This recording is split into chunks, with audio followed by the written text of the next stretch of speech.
All right, let's talk about open concept homes.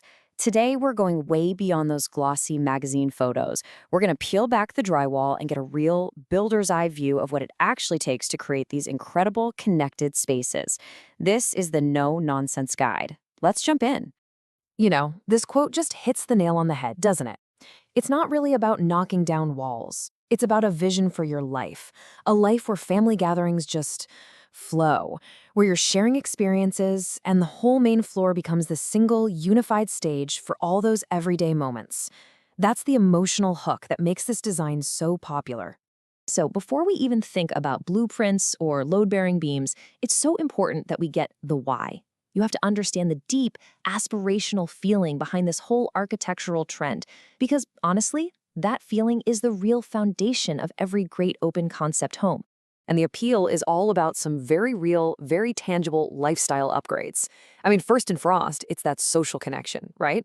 Keeping the person cooking involved in the conversation. It makes homes feel bigger with way better traffic flow and accessibility. And then there's the huge psychological win, that feeling of more space. Even a smaller home can feel absolutely massive. It's all about bringing in that natural light and maximizing those incredible views. Okay, so we get why we love it. That feeling is undeniable. But what exactly is an open concept floor plan when a builder looks at it? Let's get down to a clear technical definition of what we're actually building here. At its heart, it's really just a design that gets rid of that old school cellular layout where every room was its own little box. Instead, you create what everyone calls the great room. And that becomes the absolute heart of the home, where you cook, you eat, you relax, all of it happens together in one big integrated space. And this right here is so important. A great design is so much more than just taking a sledgehammer to a few walls. It's a deliberate strategy. It's about making sure light from one window can fill the whole space.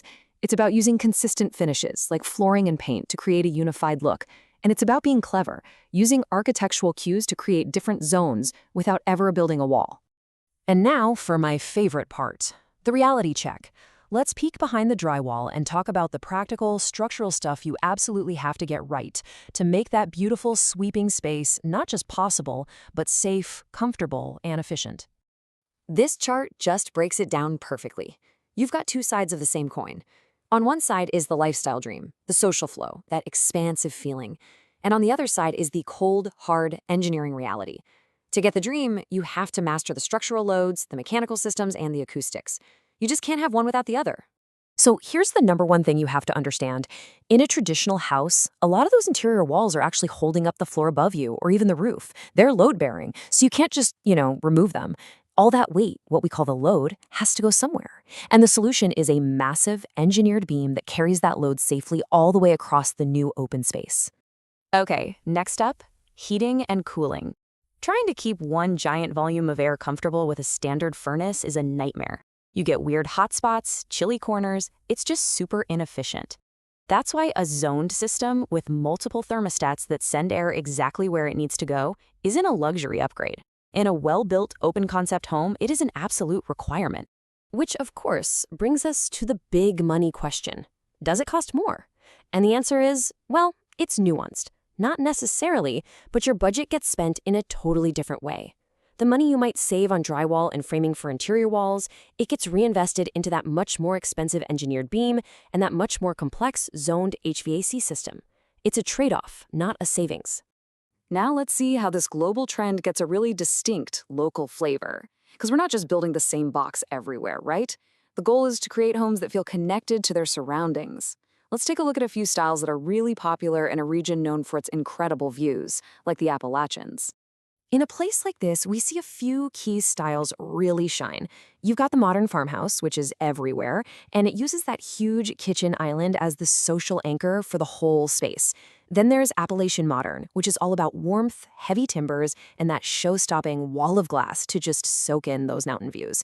And finally, the updated Ranch, which takes that classic accessible layout and just blows out the cramped center to create a really bright, modern, open core. All right, let's tackle the big questions head on. These are the really common and totally valid concerns that pretty much every single person has when they start thinking about committing to this kind of layout. Okay, first up, the big one. With trends that change so fast, is this a design choice that's going to look dated in, say, 10 or 20 years? So the short answer is no, it's not going away, but it is definitely evolving. The need for quiet, private spaces, especially these days, has led to something designers are calling broken plan concepts. Think about using a double-sided fireplace or a really cool set of bookshelves to create a subtle separation. You keep all the light, you keep the flow, but you get these psychological boundaries and cozy little nooks. It's kind of the best of both worlds. And this is the million-dollar design question, isn't it? How do you keep a giant open space from feeling like a cold, empty warehouse and instead make it feel warm, inviting, and, well, like a home? Well, designers and builders have a whole bag of tricks for this. You can create a really clear boundary just by switching from tile in the kitchen to hardwood in the living area. You can define a space from above using ceiling treatments like exposed beams or a dropped soffit. Layering in different light fixtures for each area is also huge. And finally, the homeowner's most powerful tool, a big area rug. Seriously, it's non-negotiable. It anchors your furniture and magically creates a room right in the middle of a larger room. And here we go, the elephant in the room. Or maybe more like the stack of dirty dishes on the counter. Life is messy, right? And an open plan puts that kitchen mess on display 24/7. So, how in the world do you deal with it? You have to design for it. These are your secret weapons.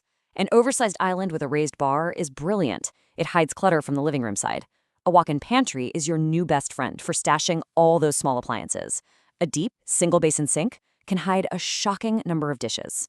And for high-end homes, the ultimate solution is a scullery, which is basically a small prep kitchen where the real mess can happen completely out of sight.